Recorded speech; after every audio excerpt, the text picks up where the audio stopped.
The Diary of Fate. Fate plays no favorites. It could happen to you. Book 82, page 509. Yes, here it is.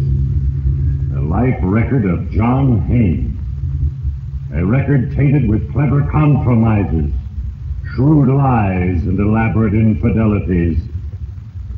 Yes, you, John Haines, have devoted all your talents and energy to the fraudulent means of gaining your own selfish ends. And now, for a moment, I, Fate, look ahead to an instant of horror in your numbered days. Gordon, come here. Get your hands off me. Have you lost your mind? You're not going to my cabin. Why, you... Come on, get up. Now we'll see what's so special in your cabin.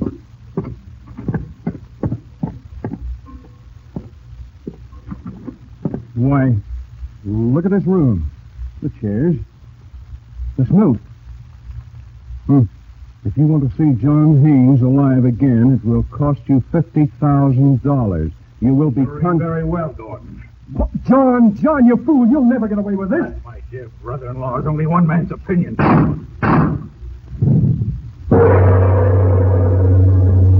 Yes. In the life record of John Haines, a murder was committed. Then I, Fate, intervened. And in the end, it was a little thing. A stray cat that determined the final outcome. But remember, you who listen, I, Fate, am but the instrument of a plan. In a moment, I will read again from the Diary of Fate.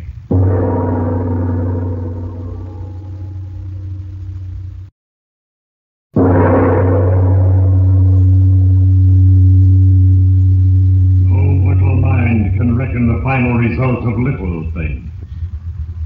Yet they are the very tools with which I, Fate, shape your destinies. In your case, John Haines, it was a spilled drink and a stray cat that spelled doom.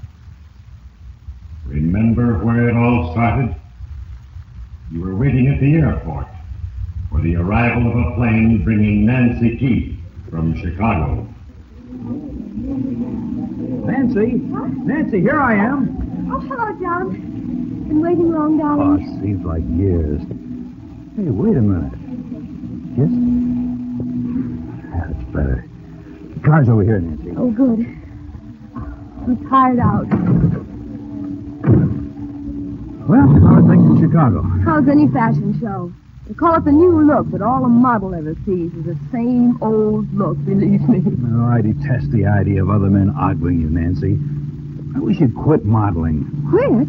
How can I? I've got to make a living some way till you decide what to do about your wife and that crew she lives with. Uncle William and dear brother Gordon.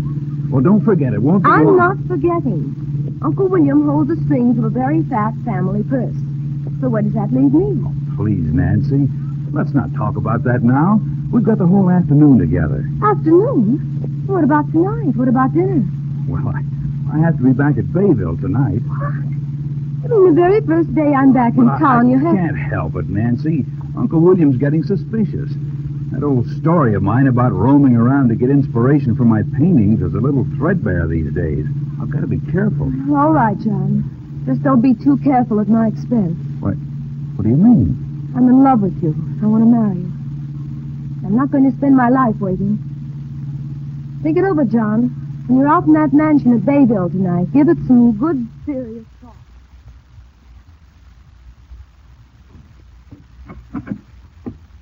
Ellen? Oh, Ellen? Oh, hello, Uncle William. Oh, the great artist finally decided to come home, did he? What happened? Get hungry? Where's Ellen?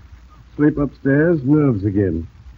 If you would spend more time with her, young man, maybe she'd think of something besides her health for a change.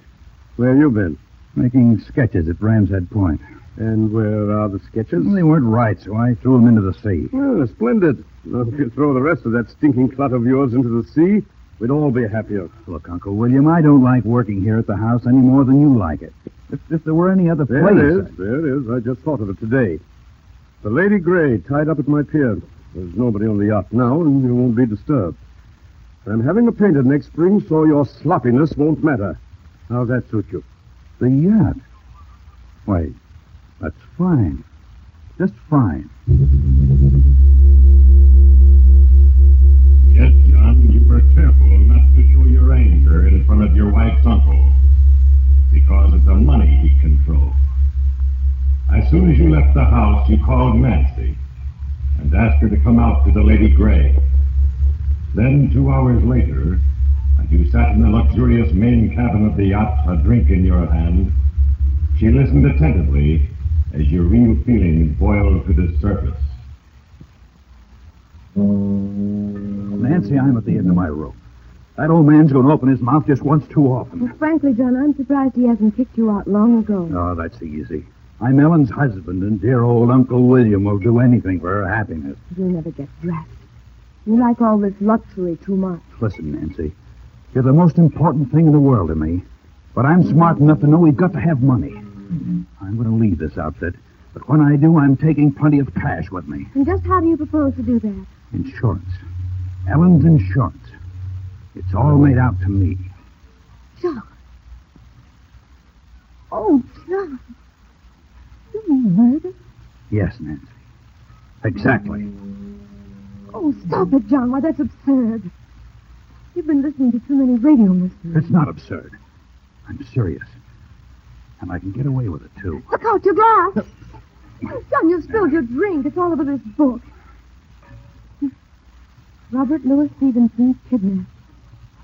Oh, I bet this will make your Uncle William happy. Kidnapped. Nancy. Nancy, wait a minute. That's it. It's perfect. Kidnapped. Nancy, I've got an idea worth $50,000. And it can't fail.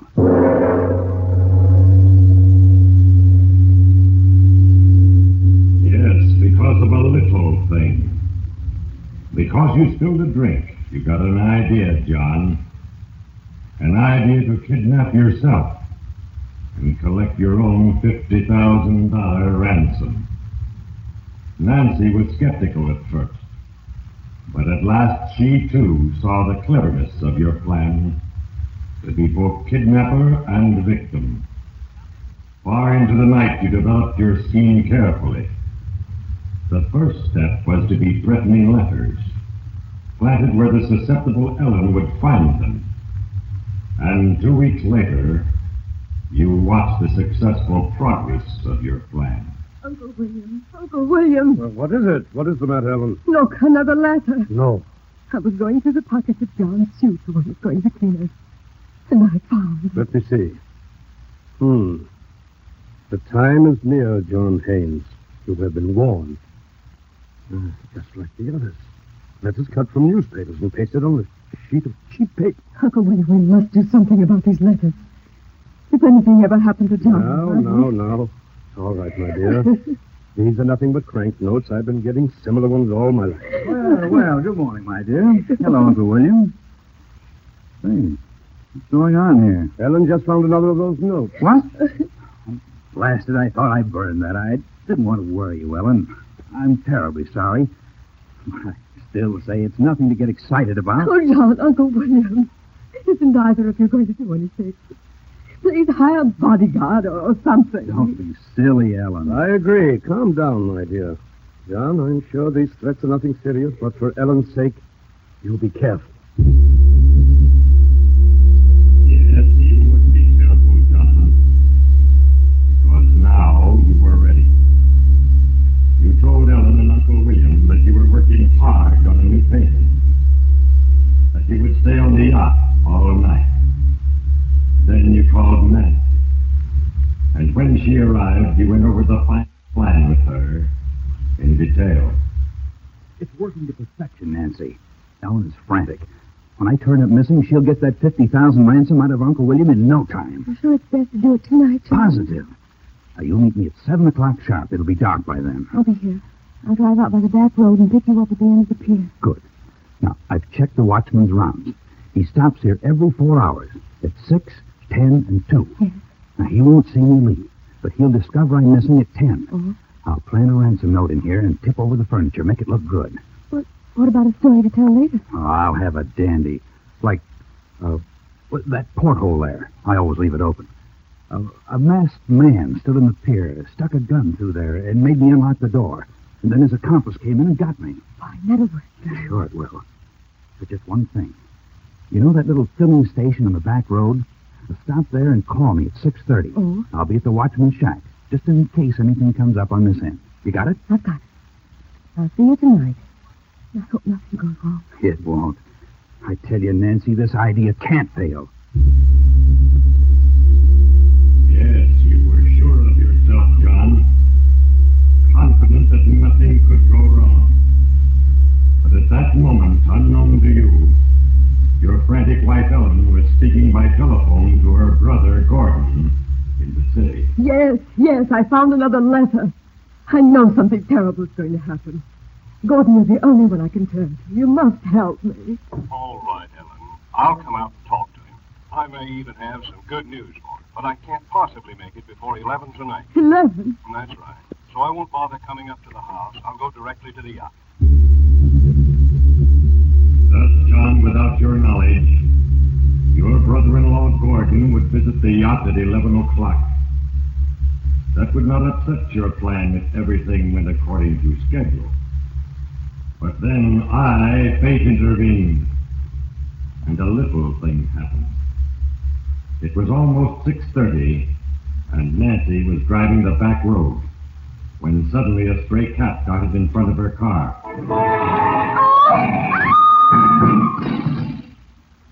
Holy smoke, lady.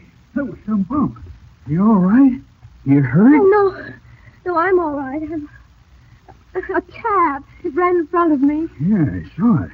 You tried to turn and skidded into this tree. Messed up your fender pretty bad. Oh, dear. Knocked the wheel out of line, too. Can you fix it for me? I'm in a hurry. Well, won't look like much, but the car will run. Take me 2-3 hours, though. Quite a job. 2 or 3 hours? Oh, good Lord. Do you have a phone? Oh, yes, ma'am. There's one in the gas station there. Oh, thanks. Thanks a lot. Nancy was distraught when she finally got you on the phone and told you of the delay. But you, John, were calm. You simply set your schedule ahead 4 hours, to 11 instead of 7, to again synchronize with the watchman's visit. And as far as you knew, nothing else was changed. Yes, you were confident. But soon, John Haines, I will write again under your name in the diary of fate.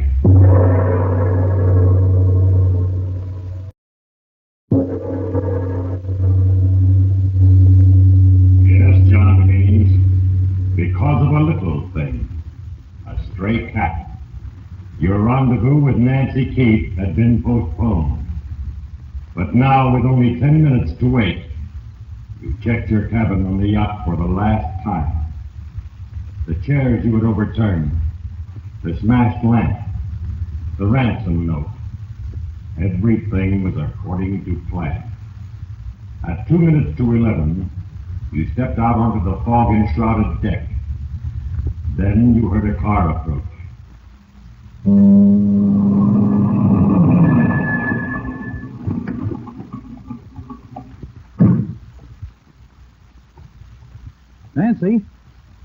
Nancy, I was beginning to worry.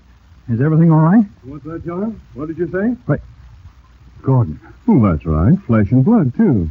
Relax, John. You look like you've seen a ghost. Do I? Well, it's hardly that, Gordon, but you see my nerves are on edge. Oh, those threats, isn't it, John? Those crank letters? Yes. Yes, it is. How did you know about that? Oh, Ellen called me. She was all upset and insisted that I drop everything and come out here and play policeman. Policeman? Why, that's absurd.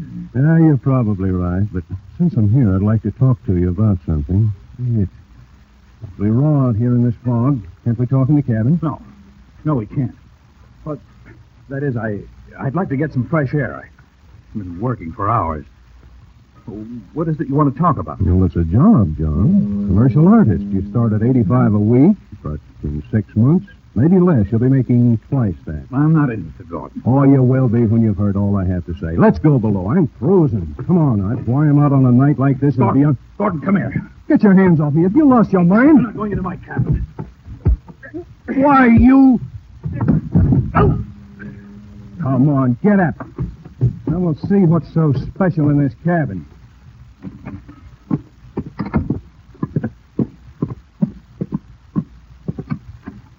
What the... Look at this room. The chairs. It's new. If you want to see John Haines alive again, it will cost you $50,000. You will be Very well, Gordon. What, John? John, you fool. You'll never get away with this. My dear brother-in-law is only one man's opinion. John! John, what is it? Oh, John. Oh, John. I couldn't help it, Nancy. I never expected him. Now, come on. The night watchman must have heard those shots. We've got to get out of here. Yes, John. The little thing that had postponed your plans had also given you an opportunity for a job with a future. But you had preferred your original scheme. A scheme that now included murder. An hour later, you were safe in Nancy's apartment. And there you waited, confident that at that very moment, your wife was reacting as you had planned. Ellen, my dear, the sheriff only wants to do what's right. Yes, ma'am. Sheriff always wants to cooperate, but paying the money at once may not be right. I don't care what's right or wrong. Here, Uncle William, listen to this again. You will be contacted. However, if the police interfere, John Haines will be killed. Now is that clear enough? Is it? Of course it's clear, Ellen. Then there's only one thing left to talk about. Will you or will you not give me the money? Yes, Ellen. I'll give it to you. Good. Thank you. Now, Sheriff, please, you must understand our position. Once John is back here, safe and sound, we'll work with you. But until then, you've got to stay out. You must. Very well, Mrs. Haines, if that's the way you want it. Yes, as you had anticipated, John, your plan was working perfectly. But while you waited in Nancy's apartment, the minutes dragged by, you grew more and more restless. And Nancy's frantic questioning only increased your discomfort. John, did you have to kill him? Gordon's death, that's the one thing that scares me so. Well, forget it, Nancy. Gordon's death only strengthens our case. Strengthens it? What do you mean? Ellen was the only one who knew that Gordon was coming out to the yacht. I couldn't have framed that. And when I'm back, I'll tell them all how my brave brother-in-law surprised the kidnappers and tried to stop them. Oh, now it's time to call. But remember, Nancy, you're to say exactly what I told you. Not another word. Yeah. Yes, John, I know.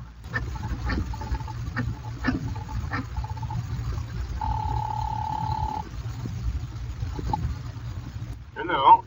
Have the $50,000 in unmarked 10s, 20s, and 50s. Wrap them in a package. Tomorrow night at midnight, drive past the library on Wilmont Boulevard. Then, without stopping, throw the package out. Fine, Nancy.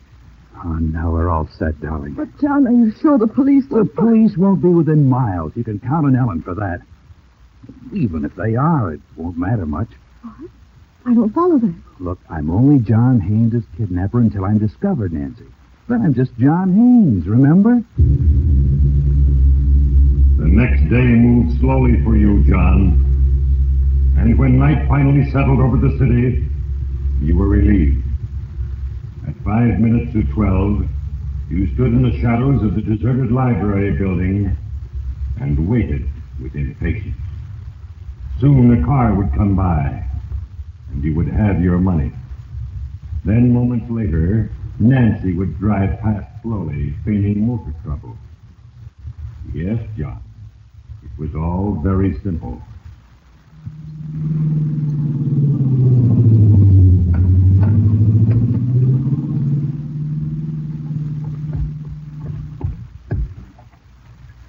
The package. Yes.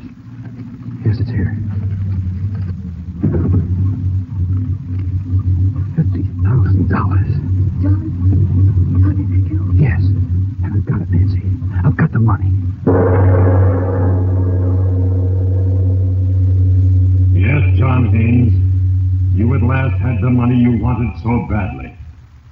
A half hour later, you left the $50,000 package with Nancy as you stepped from her car unobserved and hailed a taxicab. In another hour, you were at home in Bayville with your elated wife and Uncle William. Then, as the sheriff listened attentively, you told the detailed story of your kidnapping. Well, Sheriff, that's the long and short of it. I hope I haven't been too incoherent. To the contrary, Mr. Haines. You've been very helpful. But that first part, the business on the yacht, you said you were in your cabin working. Is that right? Yes. It was about 11 o'clock, maybe a few minutes before, when a man wearing a white handkerchief over his face appeared at the open porthole. He had a gun, and he threatened to kill me if I didn't do what he said. So you unlocked your cabin door as instructed. Yes. Then the other man, the one who had been standing next to him on the dock outside, came around and entered. But when did Gordon come in? A few minutes later. Both the gunmen were in the cabin by that time. But when they ordered Gordon to put up his hands, he started to swing. After that, I only remember the lamp on my desk breaking, then some shots. And then? I was hit from behind, and everything went black. I see. Tell me, Mr. Haines, would you recognize the kidnappers' voices if you heard them again? I'm certain I would, Sheriff. Especially the one who stood in the dock outside of my porthole. He had a definite southern accent. Good. Those details are important. Now, as a matter of fact, you have an unusual capacity for remembering details. Maybe the very thing that'll trap the kidnappers. Yes, John. The sheriff appreciated your capacity for remembering details.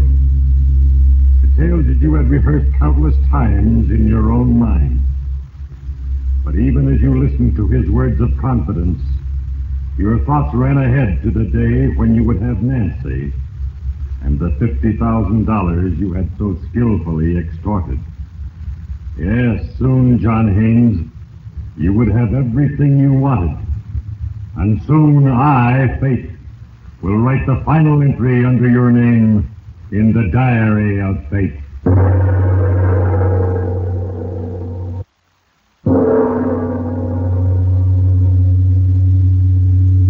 Now, John Haines, your scheme to extort $50,000 was at last complete. You spent the next day in the privacy of your room, where you could be away from your overly attentive wife. But by late evening, you had grown restless. And when word came that the sheriff wanted to see you on the yacht, you welcomed the chance to return to the sympathetic role you played so well. Mr. Haines, your wife and your uncle here have been very helpful in the past hour, but now it's a matter of details again, particularly the first part, here aboard the yacht. But, Sheriff, John's been over that twice already. That's quite all right, Ellen. The sheriff knows what he's doing. Now, what is it specifically? The time of the kidnapping, the exact time. I'd say it was about 3 or 4 minutes to 11. You're sure of that? I'm positive. Well, in that case, I know who the kidnapper is. What? You do? You know who the kidnapper is? Yes, Mr. Haines, I do. It's 11 o'clock now. 48 hours ago, almost to the minute, you kidnapped yourself. What are you saying? No. No, you're lying. Am I? Remember the account you gave of the two men who stood on the dock, the one with the southern accent who pointed a gun at you through the porthole? Yes. Yes, of course I remember. It was true. It happened. You're lying, Mr. Haines. It couldn't have happened. Why not? Answer me. Why not? Just look at that porthole, Mr. Haines. Look carefully, and you'll see why. You'll see only the tar-stained side of the dock outside. But what does that prove? That at 11 o'clock on the night of the kidnapping, as at 11 o'clock tonight, the tide was out. The yacht had settled accordingly. Then, as now, your porthole, which is normally 4 feet above the dock, was flush against the side of the pier. No man, Mr. Haines, could have stood there and pointed a gun at you. Yes, John Haines, the constancy of both time and tide utterly destroyed your scheme for extortion. And hopelessly trapped, you revealed your guilt completely and thus condemned both yourself and Nancy Keith. And now it is time to close the book. Another entry has been duly recorded on the pages of eternity. and justice has been served. In the case of John Haines, as in the cases of all mortals, I, fate, am but the instrument of a plan. And the countless little things that happen are the tools with which I work. Because of a spilled drink, John Haines and Nancy Keith designed a scheme for evil. But because of another little thing, a stray cat that darted into the road, the execution of their scheme was postponed long enough for the tide to turn against them. Heed well the morrow, you who listen, and remember, there is a page for you in the diary of fate.